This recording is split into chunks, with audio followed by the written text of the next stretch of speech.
Jésus, tu as les paroles de la vie.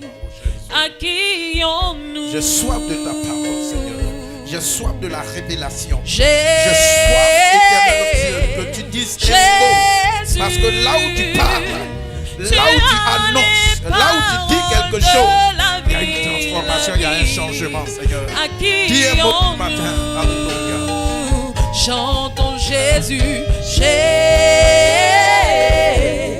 Jésus, tu as les paroles de la vie. Accueillons-nous.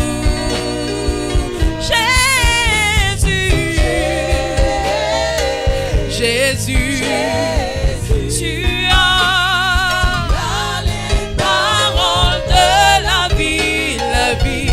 Accueillons-nous.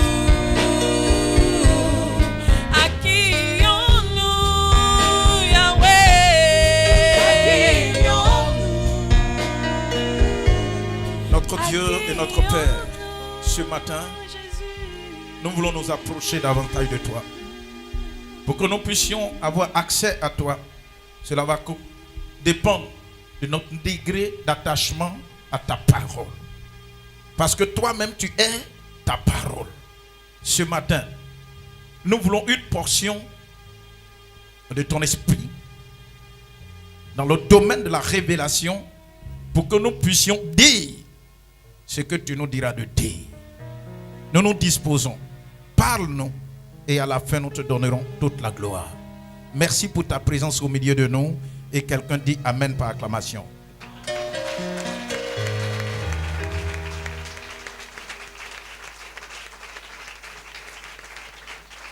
Assois-toi doucement.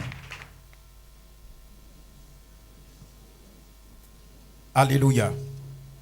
Gloire à Dieu. Dis à ton frère, touche ton frère, il faut lui dire, ne soyons négligents. Dis-lui, ne soyons pas négligents. Dis-lui, ne soyons pas négligents. Le thème, c'est combattre l'esprit de négligence. Je ne sais pas, mais Dieu nous a inspiré de parler de cela. Certainement, ça concerne quelqu'un. Mais une des choses, c'est que quand Dieu parle, quand tu te disposes, tu reçois ta part. Alléluia. Et une des plaies, une des maladies de l'Église aujourd'hui, du chrétien aujourd'hui, c'est que nous sommes très négligents. Nous sommes très négligents. Et la négligence, quand j'ai regardé dans le dictionnaire, voici ce que dit. C'est le fait de ne pas s'occuper de quelque chose avec autant de soin. C'est le fait de ne pas s'occuper de quelque chose avec une attention. Ça va?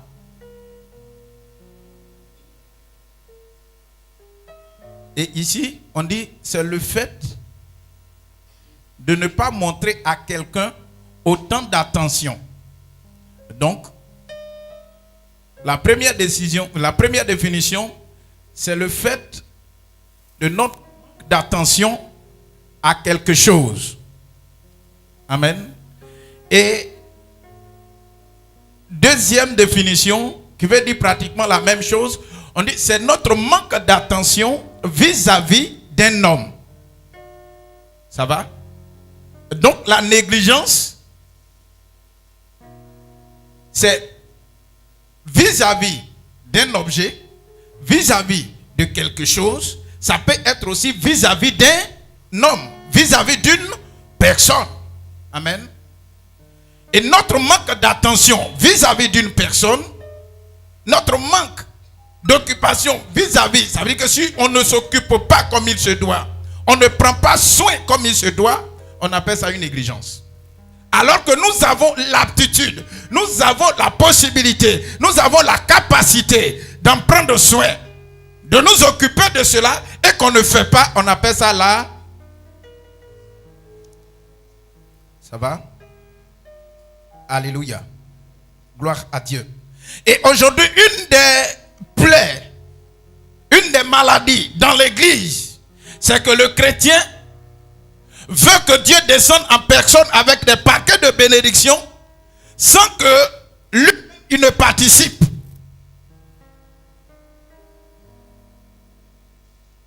Et le texte que nous avons lu, c'est un exemple que Jésus lui-même, c'est une image que Jésus lui-même, c'est une parabole que Jésus donne pour que nous puissions comprendre comment fonctionne le royaume, comment fonctionne la vie d'une personne, comment fonctionne la vie de Dieu, comment fonctionne l'église.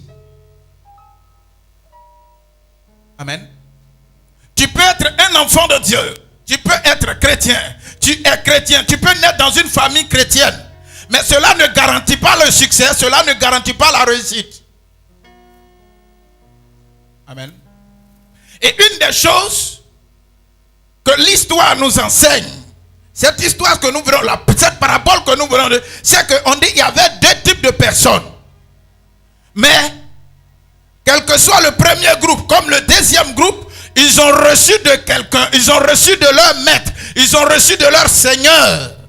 Dans d'autres versions, on dit leur seigneur, il partait en voyage. Donc, il leur a laissé des trésors. Vous allez voir que dans d'autres versions, on parlera d'argent.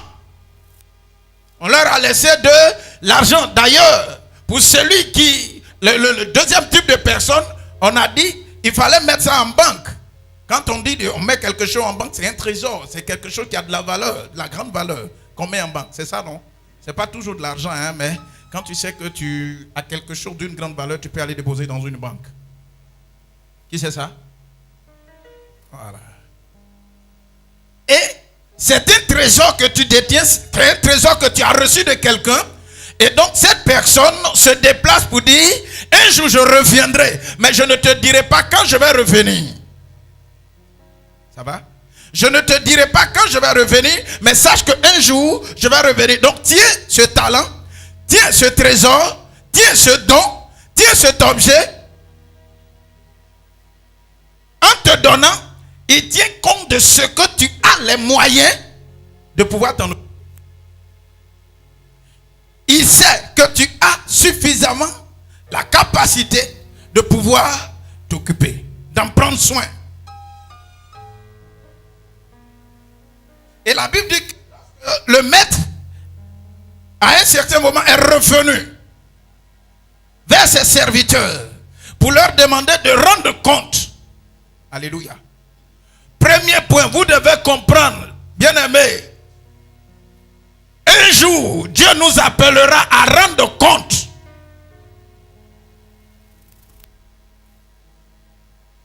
Un jour, toi et moi, Dieu nous appellera à rendre compte de notre façon de le servir, notre façon d'être à l'église, notre façon de l'adorer, notre façon de louer Dieu, notre façon de chanter Dieu, notre façon de prier Dieu. Un jour, Dieu va nous demander des comptes. Premier point. Dieu va toujours un jour plutôt nous demander un compte rendu. Pourquoi? Parce que là où tu es, si tu crois que Jésus est mort et ressuscité et qu'il est fils de Dieu, tu as reçu quelque chose de précieux que quelqu'un n'a pas. Et le fait que tu aies reçu cette chose très précieuse, tu dois non seulement prendre soin, t'en occuper, veiller, parce qu'un jour, celui qui t'a donné la possibilité d'accepter le Seigneur viendra te demander, tu as accepté le Seigneur, tu as accepté Jésus de Nazareth, mais qu'est-ce que tu as fait après avoir reçu Christ? Ça va? Qu'est-ce que tu as fait après avoir reçu le Seigneur Jésus? tu as fait? Ou bien qu'est-ce que tu en fais? Un jour, Dieu va nous demander des comptes par rapport à notre service dans le royaume. Amen. Et ce que nous voyons dans la parabole, il y a des gens, quand ils ont reçu le talent, le maître leur a donné très vite, ils ont commencé à travailler, ils se sont occupés à travailler, à faire fructifier cela. Ceux-là, ils n'ont pas de problème quand le maître vient. Il demande un bilan, il demande un compte rendu. C'est ça, non? De la même manière, ça a été fait. C'est Jésus même qui parle, il dit c'est comme ça que ça va se passer. Je vous demande de me rendre compte. C'est le premier vient, il rend compte, il dit, il n'y a rien à signaler, tu es bon, tu es un fidèle serviteur, rentre dans la joie de ton maître. Le deuxième personne arrive, le deuxième chrétien arrive. C'est un sacre peut-être, c'est un responsable peut-être, c'est un intercesseur, peut-être c'est une chante, peut-être c'est un joueur de piano. Ça va? Il appelle, il dit, tu crois au Seigneur Jésus? Il dit oui. Comme tu crois au Seigneur Jésus, j'ai mis des talents en toi. J'ai mis des talents dans ta bouche. J'ai mis des talents dans tes mains. J'ai mis des talents en toi. Qu'est-ce que tu as fait de ces talents? La deuxième personne, il arrive, il dit, bon, écoutez, voici ce que j'ai fait des talents. J'ai pu bonifier ça, j'ai multiplié les talents. Donc, voici. Il regarde et dit, non, tu es bien. Tu es un homme bien. Tu es bon.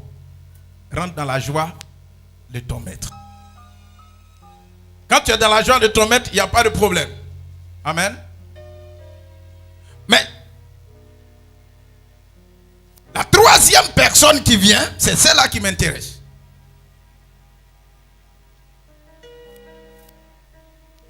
La troisième personne qui vient, lui aussi il a reçu le talent. Lui aussi il a reçu le maître, il a reçu le Seigneur. Comme toi et moi nous avons reçu le Seigneur. Mais son attitude est différente des deux autres. Vous me suivez? Son attitude est différente des deux autres parce que lui, quand il a reçu son talent, il a fait quoi? Il a fait quoi? Il est allé cacher.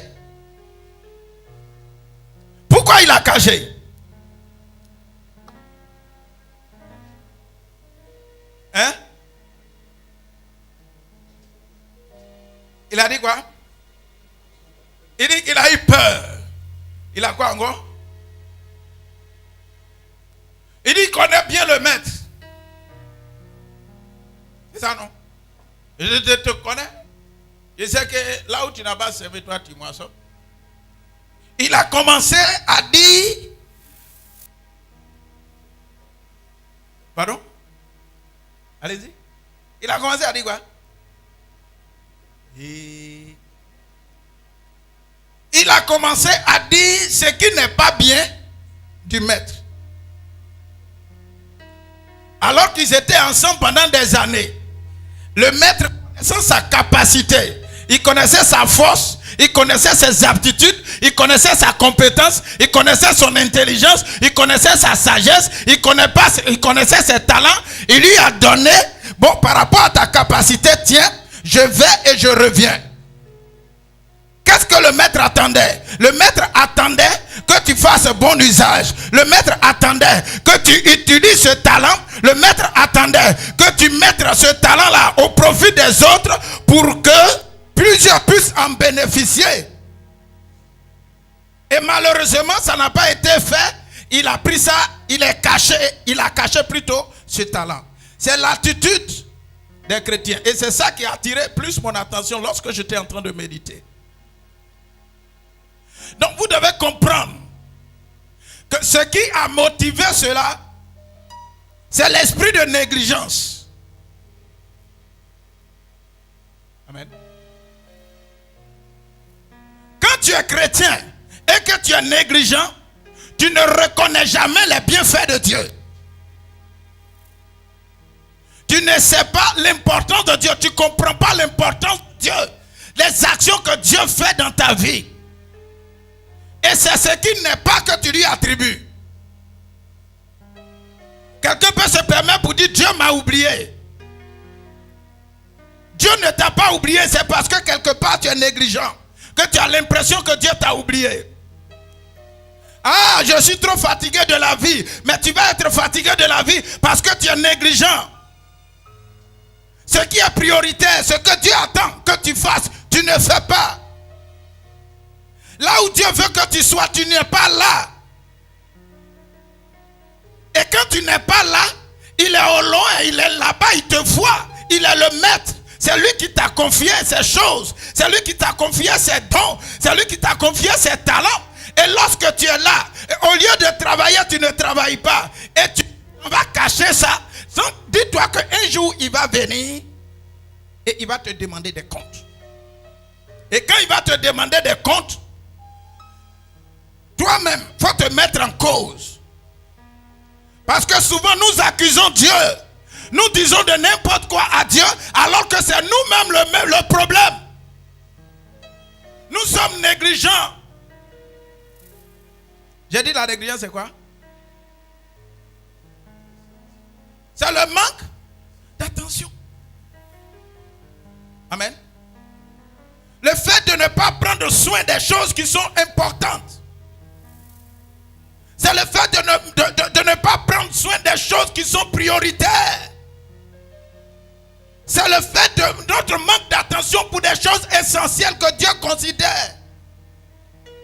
Nous négligeons cela. Nous mettons ça au second plan. Selon vous, en cachant le talent, il faisait quoi? On ne lui a pas demandé de compte rendu par rapport à autre chose. On lui demande un compte rendu par rapport à ce que Dieu lui-même lui a donné, le maître lui a donné. Cela veut dire quoi? Là où tu es assis, là où tu es assise, il y a des choses que Dieu t'a données. Il y a des choses que tu as de Dieu. Mais par ta négligence, quand on te voit, tu as pitié. Alors qu'en principe, tu ne devais pas faire pitié.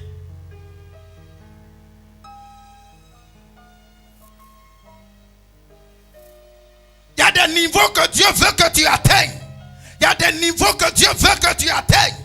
Il y a des niveaux que Dieu veut que tu atteignes. Mais tu n'as pas ce niveau, tu n'es pas à ce niveau. Du simple fait que tu es négligent.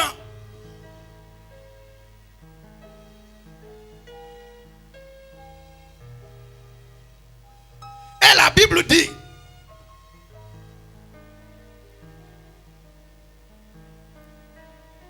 dans Jérémie,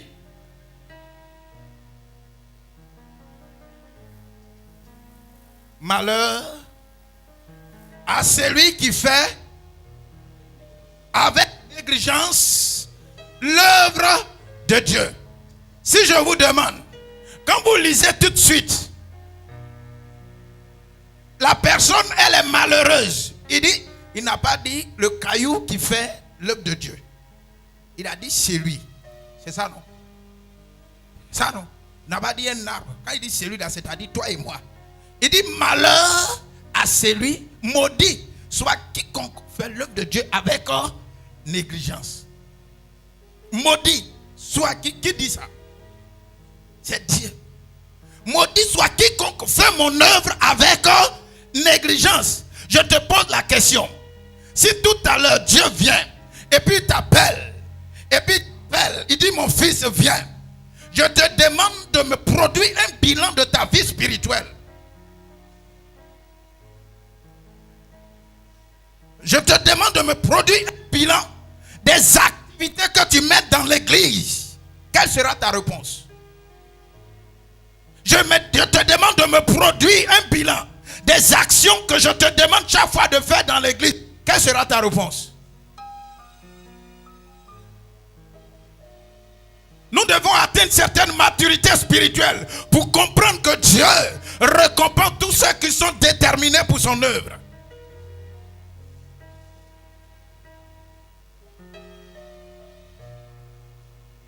Ça va? Gloire à Dieu. Gloire à Dieu. Le négligent jette toujours la pierre aux autres. il jette toujours la pierre. Si je suis comme ça, c'est parce que lui, il a été pour quelque chose. C'est vrai, non? Si aujourd'hui, rien ne va dans ma vie, c'est comme ça qu'on fait, non? C'est parce que mon père a fait ceci, a fait. C'est parce que ma mère a fait. Mais dès lors que tu connais le Seigneur Jésus, il faut que tu saches que ta vie ne dépend plus de ton père, ta vie ne dépend plus de ta mère, ta vie dépend de ta relation avec Dieu.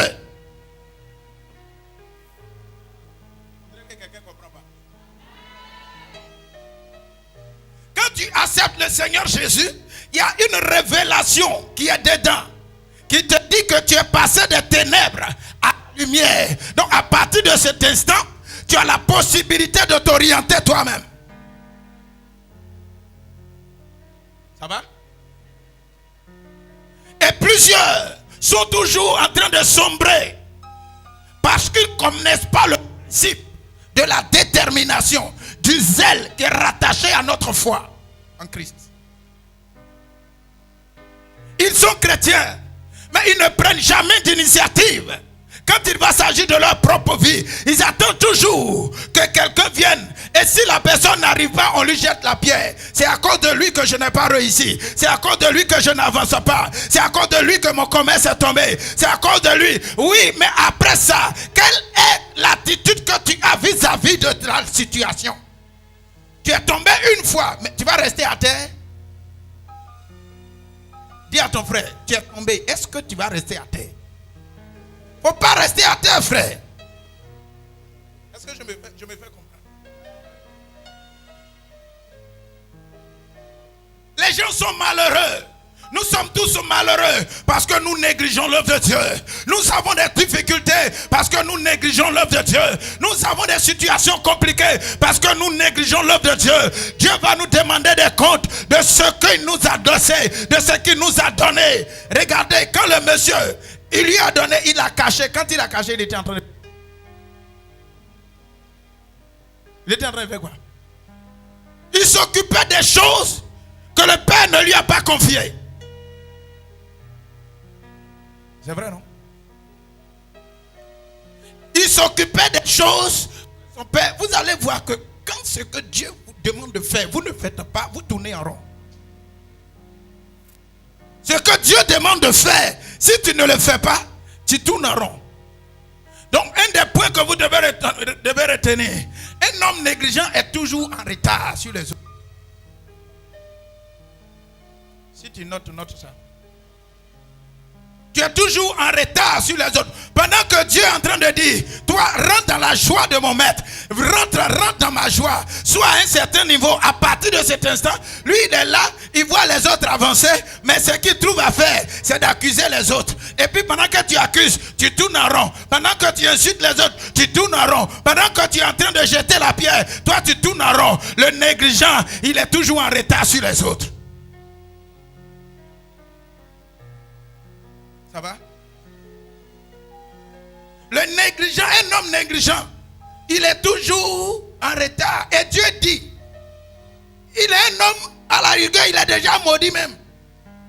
C'est pas moi qui parle, non? Ça, c'est la parole de Dieu. C'est-à-dire, quand on te voit, tu fais pitié. C'est parce que toi-même, tu négliges l'œuvre de Dieu. Ça va? Tu fais pitié. Tu as des difficultés. Tu as des problèmes. Tu vis dans des situations. Tu vis dans des problèmes. Simplement parce que tu négliges le don que Dieu t'a donné. Parce que tu négliges l'œuvre de Dieu. Plusieurs sont courbés parce qu'ils négligent l'œuvre de Dieu.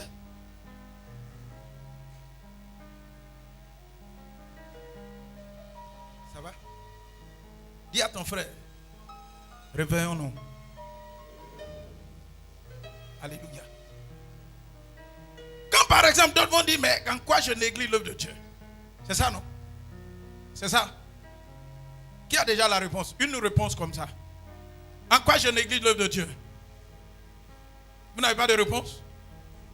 Hein? Tu n'as pas de réponse? si tu n'as pas de réponse, oui, mon frère, oui. Lève-toi et puis parle ça bien.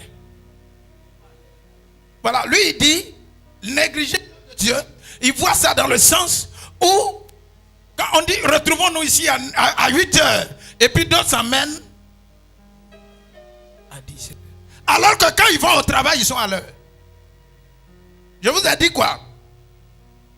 Je vous ai dit quoi? Ce pourquoi Dieu va nous demander des comptes, c'est ce qu'il nous aura donné.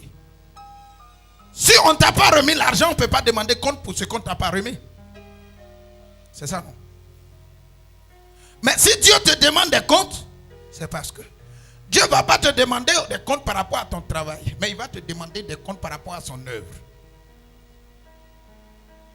Quand tu es dans l'église, qu'est-ce que tu fais pour que mon église, mon œuvre puisse aller de l'avant? Qu'est-ce que toi tu fais?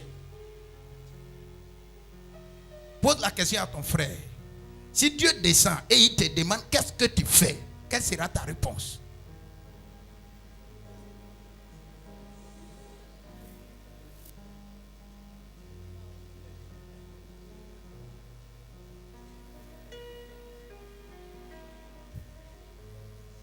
Alléluia. Alléluia. Et je vous assure que si tu ne fais pas attention, dans la négligence, ça tombe dans la paresse. Et quand ça tombe dans la paresse, tu deviens quoi? Inutile. Qu'est-ce qu'il a dit? Tu es un serviteur. Voilà. Tu vas voir, ceux qui sont comme ça, ils ont le cœur, ils sont méchants. Hein? Pourquoi? Parce que les gens avancent auprès d'eux. Les gens réussissent. Ceux qui font l'œuvre de Dieu là, ils avancent auprès d'eux. Et comme ils n'avancent pas, ce qui est dans leur tête, c'est de murmurer, c'est d'insulter. Et puis, tenez-vous bien. Je ne sais pas s'il y a déjà enseigné ça ici.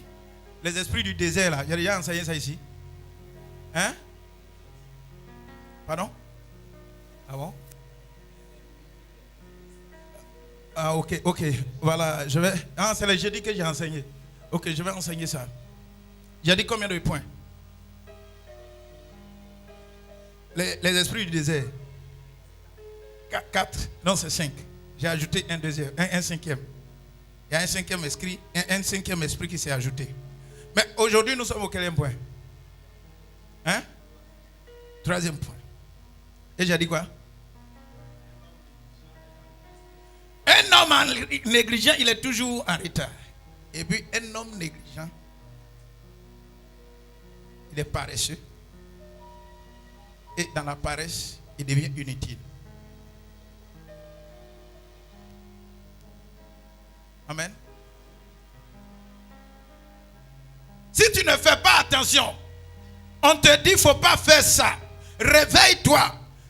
Commence à faire tel. Commence à faire tel. Et puis quand on te parle, tu es toujours dans ta même position. Tu crois que c'est les autres qui vont faire à ta place. Frère, chacun cherche sa tête sous les cieux.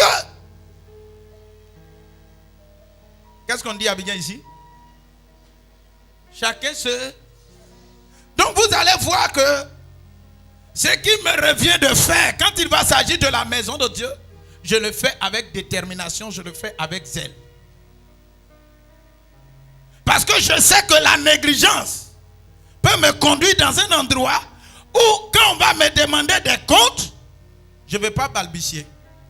Donc, ce que tu veux faire dans la maison de Dieu, fais-le. Et plusieurs sont même dans leur propre vie. Quand on quitte la maison de Dieu, même dans leur propre vie, dans leur propre entreprise, dans leur propre maison, tu vas voir que quand ils rentrent dans le salon est sale jusqu'à... Je connais quelqu'un pour laver, quand premier truc qu'on prend, on appelle ça sous-corps.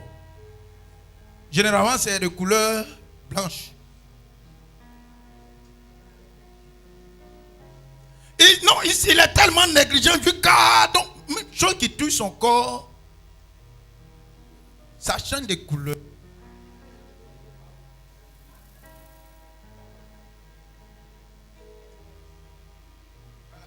ça devient... Souvent, ça devient marron. Vous comprenez, non? Et quand ça devient marron, c'est que si on ne fait pas attention, ça va commencer à sentir. Hein? Ça sent déjà, non? Et si ça sent, et que tu es mon voisin, je fais quoi? Je fais quoi? Un homme négligent, vous ne faites pas attention, il est toujours isolé. Est-ce qu'on peut joindre les deux mains?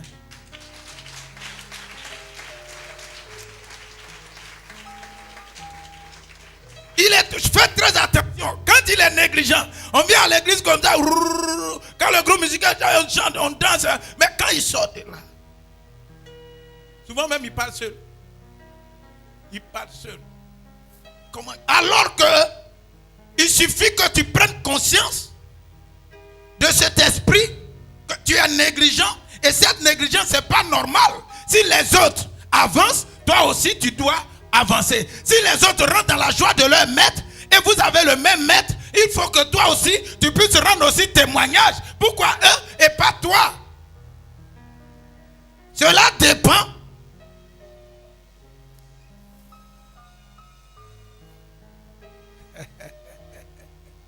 Alléluia. Frère, tant où on est arrivé là, on se cherche. Amen. Amen. Il y a des gens, même leur propre drap, ils dorment dessus là. Quand ils dorment, tu vois, ils sont en train de se gratter comme ça. Ah, ils n'ont même pas ça. Je dis la vérité, non? Mais quand on met en haut, vous croyez que terre à terre. Quand tu es négligent, merci ma fille, merci.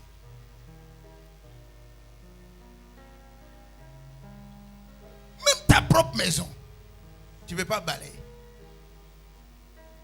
Donc si je vais chez toi et que c'est ça, tu crois que demain je vais partir là-bas encore. Donc il y a des gens qui sont isolés du fait de leur propre négligence. Et tu as l'impression que les gens ne veulent pas de toi. Les gens ne veulent pas t'accepter parce que tu es négligent. Tu n'es pas un homme consciencieux des réalités dans lesquelles le monde évolue. Qui veut être ami avec un paresseux?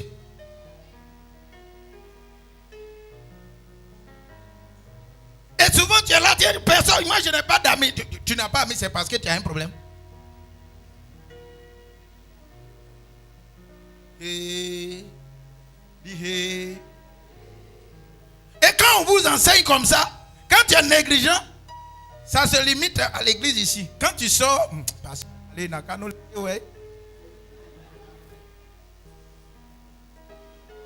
va à parler. On te laisse, ouais. Et puis tu es là, ouais. Alléluia. Et c'est un mauvais esprit qui nous accompagne partout. Et si on ne prend pas conscience, frère, on est chrétien, mais on va dire pourquoi c'est eux seulement qui rendent témoignage? Pourquoi c'est eux maintenant, ils changent coiffure, mais moi, il ne peut pas changer ma coiffure. Ils changent de vêtements, et puis moi, il ne peut pas changer de vêtements. Ils changent chaussures, et puis moi, il ne peut pas changer chaussures. Regardez. J'ai causé avec un officier de police. Il a dit, ceux qu'on met plus au violon, suivez-moi bien, ceux qu'on met plus au violon là c'est où? Hein? Voilà, c'est petite prison là, transition, au commissariat. Il dit, c'est les hommes de métier, c'est-à-dire quoi? Tailleur. Hein? Menuisier, électricien, bâtiment, auto, les mécaniciens. Quoi encore? Hein? Plombier.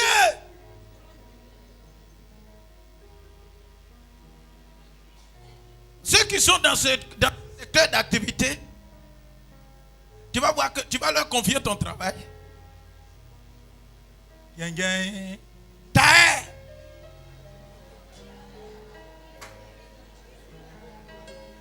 What a choc, what a choc, what a choc, what a...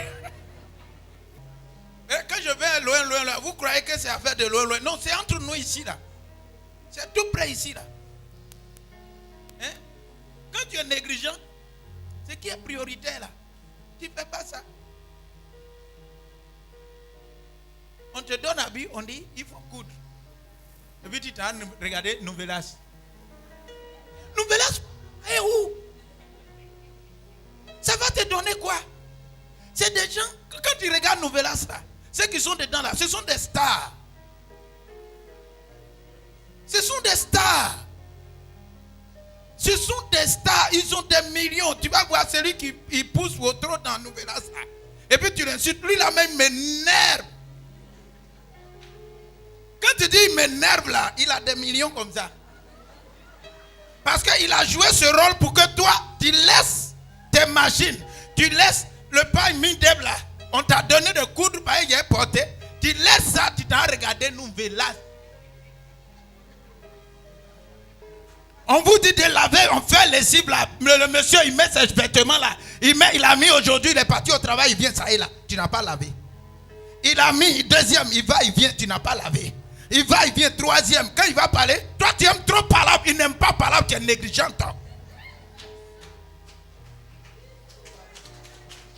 Si on voit parler dans la maison, il y a des prières que le pasteur doit faire. Mais parce que vous êtes négligent les choses importantes que vous devez, que votre foyer soit équilibré. Vous mettez second plan. Le monsieur dit, moi je ne peux pas porter habit 3 fois. J'ai porté 2 fois, tu dois laver. Et puis tu dis, toi tu ne sais pas que moi aussi je suis fatigué. Tu ne sais pas qu'aller au matin,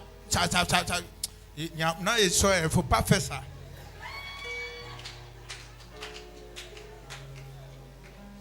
Il va, il vient, il dit, douche là, moi quand c'est comme ça, tu dis, bon d'accord, j'ai compris. Quand il vient, tu es chez la voisine. Tu sais, le nouveau film là.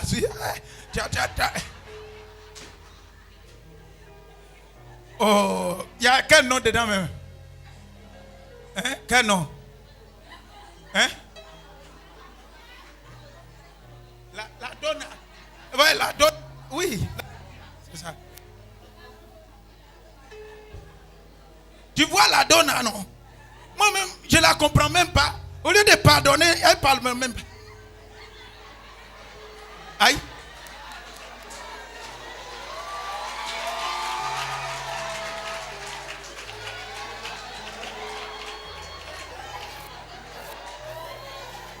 C'est quoi? Hein? Ou bien? Non, je dis ça comme ça. Elle n'a qu'à pardonner qui? Moi je sais pas. Elle n'a qu'à pardonner qui? Généralement dans les films comme ça là, c'est comme, on se connaît. Dans les films là, c'est comme ça. Souvent tu es dans Woro et puis les gens parlent. Tu es dans bus, les gens parlent. Tu es dans Baka, les gens parlent. Lui là, il est mauvais. Ce qu'il a fait là, il doit payer. Moi si j'étais à sa place, il n'a pas pardonné. Alléluia. Je suis en train de vous dire que la Bible dit, maudit soit quiconque fait avec négligence l'œuvre de Dieu. Et même quand nous le cadre de l'œuvre de Dieu dans la humaine, quand quelqu'un te confie une responsabilité et que tu gères mal la responsabilité, tu es en train de te créer toi-même des problèmes. Si tu ne fais pas attention, on va te jeter et puis il va utiliser d'autres. La même responsabilité, vous allez voir qu'ils vont faire avec efficacité, avec négation, avec détermination, ils vont produire de bons résultats. Pendant que toi, on t'a confié la même responsabilité et puis tu n'as pas produit de bons résultats. Et entre vous deux, qui doit être récompensé? C'est celui qui a bien travaillé. Toi, tu prends le talent, tu caches. Ce qui est bon, tu ne fais pas ça. C'est ce qui n'est pas bon que tu fais, frère. Qui va te féliciter?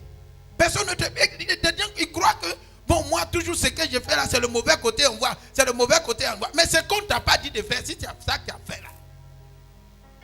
On peut te demander des comptes pour la responsabilité qu'on t'a donnée. Et généralement, dans le leadership, ça c'est un autre enseignement, vous allez voir que ceux qui responsabilisent et qui ne contrôlent pas, ceux qui responsabilisent et qui ne demandent pas de compte rendu, à leur grande surprise, ils sont dans un trou. Donc pour eux, il doit toujours contrôler le travail. Amen. Pour un bon chef, il doit toujours contrôler le travail. Mais maintenant, si toi tu ne maîtrises pas le travail, ça c'est un autre problème. Parce qu'ils vont fabriquer n'importe quoi te donner, et puis bon, tu vois que c'est le bon alors que c'est le mauvais. Voilà pourquoi un chef, il voit plus loin que les autres. En principe. Ça va? Je suis en train de changer de thème dans le leadership. Hein? C'est ça, hein? Gloire à Dieu. Je suis venu te dire ce matin, vous êtes mes amis, nous sommes des frères, nous sommes des sœurs. La vie là, c'est fait de combat. Il y a un esprit qu'on appelle négligence. On doit se méfier de cet esprit parce que si tu es négligent, tu vas toujours rester en retard. Tu vas envier les autres, tu vas jalouser les autres. Alors que la jalousie n'est pas de la sorcellerie. Tiens. C'est ça, non?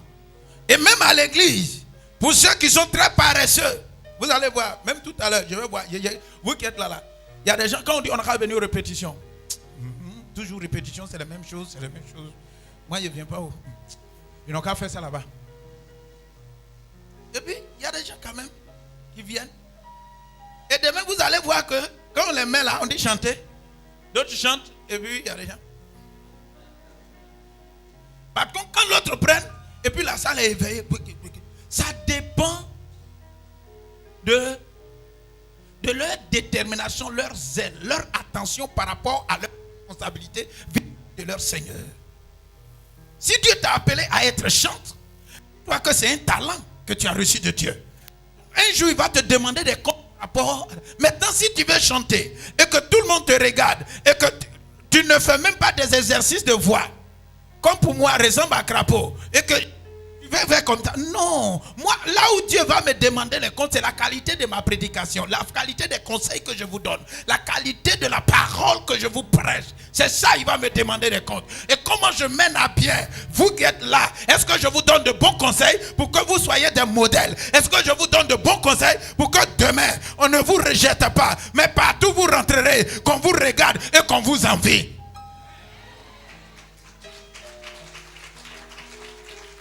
La mission d'un berger, c'est ça. Un pasteur, c'est un berger. Il doit conduire le troupeau là où il y a de bonnes eaux, des bonnes eaux pour que le troupeau boive. Où il y a des herbes, la verdure fraîche. Quand les brebis broutent, mettent quelque part, ils ruminent. Et puis les brebis peuvent produire du bon lait. Et le berger, il est content de voir le troupeau grandir. Le troupeau grandit. Le troupeau grandit. Que chacun d'entre vous entende ce. Non, à cœur l'œuvre de Dieu. Faisons l'œuvre de Dieu. Même dans nos services, travaillons avec détermination, avec abnégation, pour que nous soyons un témoignage aux yeux des autres. Que la négligence ne soit pas notre ami, mais que la négligence soit notre ennemi. Au nom de Jésus. Amen.